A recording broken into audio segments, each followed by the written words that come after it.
আসসালামু আলাইকুম।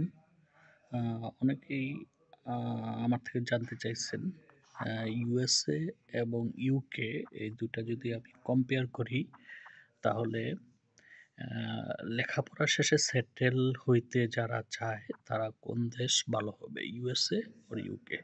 সাপোজ আমি অনার্স, মাস্টার্স বা PhD করলাম, তাইলে আমি ভবিষ্যতে সেটেল হতে চাই। যেই দেশে আমি লেখাপড়া করলাম ওই দেশেই সেটেল হতে চাই, তাইলে কোন দেশটা আমার জন্য ভালো হবে?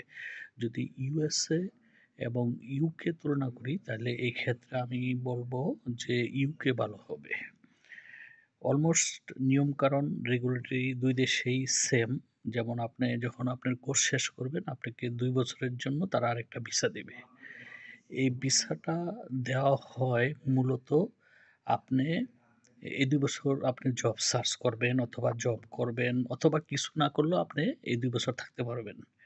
বাট আফটার দিস 2 ইয়ার্স আপনি যদি USA বা UK তে স্টে করতে চান, তাহলে আপনাকে কোনো কোম্পানি থেকে স্পন্সর নিতে হবে, যে কোম্পানি আপনাকে কনফার্ম জব দিছে এবং আপনাকে তারা ২ বছর, ৩ বছর বা ৫ বছরের জন্য স্পন্সর করছে।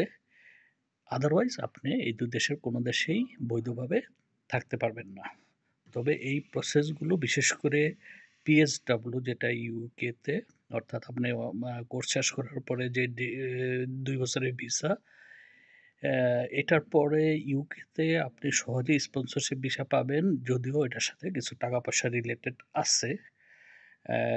বাট এটা খুব শর্ট টার্মের মধ্যে কনভার্ট হওয়া যায়। বাট USA তে এই প্রক্রিয়াতে যাইতে একটু সময়টা বেশি লাগে এবং অ্যাভেলেবেল না। যে কারণে আমি বলব এই ২ দেশ কম্পেয়ার করলে আপনার লেখাপড়ার পরে যদি সেটেল হতে চান, তাহলে USA থেকে UK বেটার হবে। আসসালামু আলাইকুম। Thank you.